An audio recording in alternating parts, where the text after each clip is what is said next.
Shalom, selamat pagi. Senang berjumpa dengan saudara-saudara dari pagi hari ini yang indah. Baik saudara-saudara, pada saat ini saya akan membagikan berkat firman Tuhan. Tetapi sebelum itu, mari kita mengundang Roh Suci melalui doa. Kita berdoa.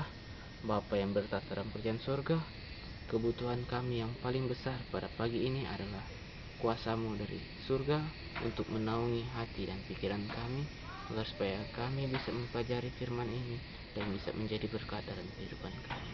Bersama-sama dengan kami di dalam nama Yesus. Amin. Baik, judul renungan saya pada pagi ini adalah 4 dasar kehidupan Kristen.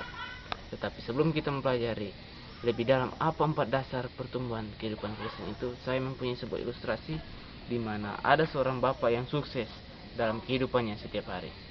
Bapak ini sangat disenangi oleh jemaatnya. Masyarakat yang ada di sekitar tempat tinggalnya sangat mengagumi dari bapak ini. Bahkan dimanapun bapak ini berada, dia sering menjadi berkat bagi orang lain. Dan banyak sekali orang yang ingin mengikuti teladan kehidupan dari bapak ini, tetapi mereka tidak tahu apa rahasia kunci dari bapak ini.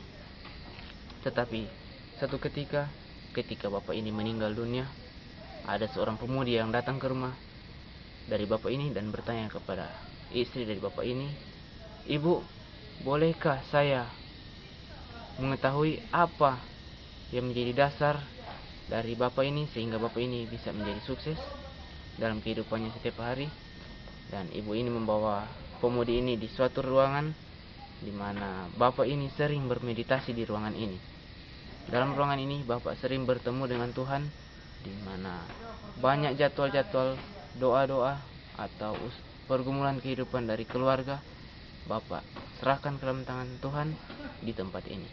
Dan saudara-saudara tahu, bapak ini mempunyai tema dalam kehidupannya adalah dimanapun kita berada atau dimanapun kita mendapati masalah, selalu posisikan Tuhan dalam kehidupan kita. Jika Yesus menjadi engkau, apakah yang dia akan pikirkan, katakan, dan lakukan ketika menghadapi semua masalah? Mari kita mempelajari lebih dalam apa dasar yang pertama. Dasar yang pertama adalah berdoa. Dalam Markus 1 ayat yang ke-35 berkata, "Pagi-pagi benar, waktu hari masih gelap, ia bangun dan pergi keluar. Ia pergi ke suatu tempat yang sunyi dan berdoa di sana." Apa Yesus buat pada pagi hari, saudara-saudara? Ia pergi dan berdoa. Apakah kita sudah melakukannya itu dalam kehidupan kita? Dalam Markus 14 ayat yang ke-35 berkata, "Berjaga-jagalah dan berdoalah supaya kamu jangan jatuh ke dalam pencobaan. Roh memang penurut, tetapi daging lemah." Ternyata saudara-saudara, doa adalah kunci agar supaya kita jangan jatuh ke dalam pencobaan. Dan apa yang kita harus buat setiap hari? Berdoa. Karena berdoa adalah nafas kehidupan.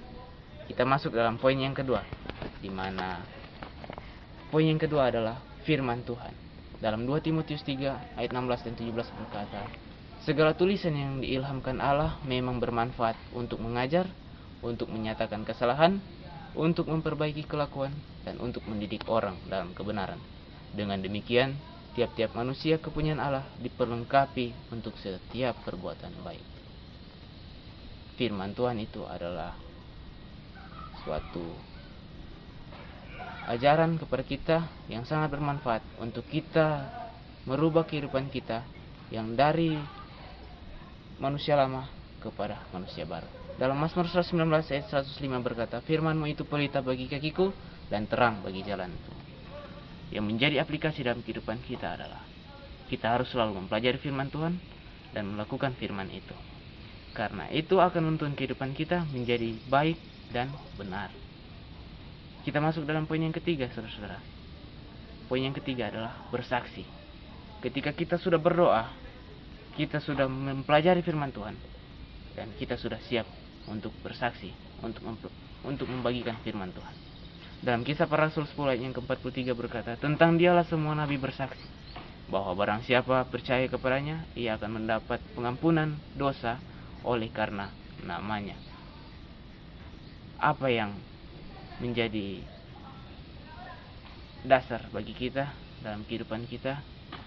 Setelah kita mengetahui teladan Yesus, kita sudah berdoa, kita sudah mempelajari firman Tuhan, tetapi kita tidak membagikan firman Tuhan, kita berdosa. Dan apa yang Paulus katakan dalam Kisah Para Rasul 20 ayat 26 berkata, sebab itu pada hari ini aku bersaksi kepadamu bahwa aku bersih, tidak bersalah terhadap siapapun yang akan binasa. Yang menjadi aplikasi dalam kehidupan kita, kita harus bersaksi tentang Yesus kepada orang lain, agar kita tidak bersalah kepada siapapun yang akan binasa. Menjadi pertanyaan bagi kita saat ini, apa kita sudah bersaksi, saudara-saudara? Kalau belum kita lakukan, mari kita lakukan ketika kita sudah mendengarkan firman ini. Dan dasar yang keempat adalah, mari kita selalu berpikir positif.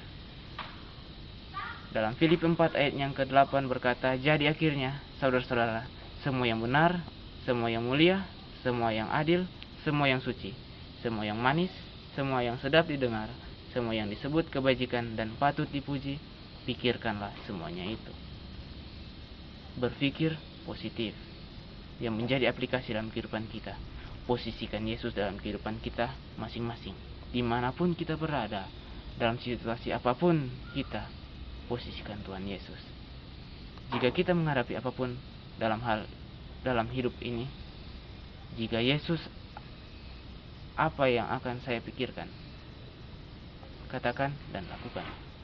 Dan yang menjadi kesimpulan ketika kita mempelajari 4 dasar ini adalah untuk mempertahankan keselamatan yang Yesus telah berikan kepada kita, dan untuk menjadi sama seperti Bapa dari ilustrasi yang tadi, kita harus selalu berdoa, belajar firman, bersaksi, dan berpikir seperti Yesus, agar kematian Yesus di kayu salib untuk menyelamatkan kita tidak sia-sia.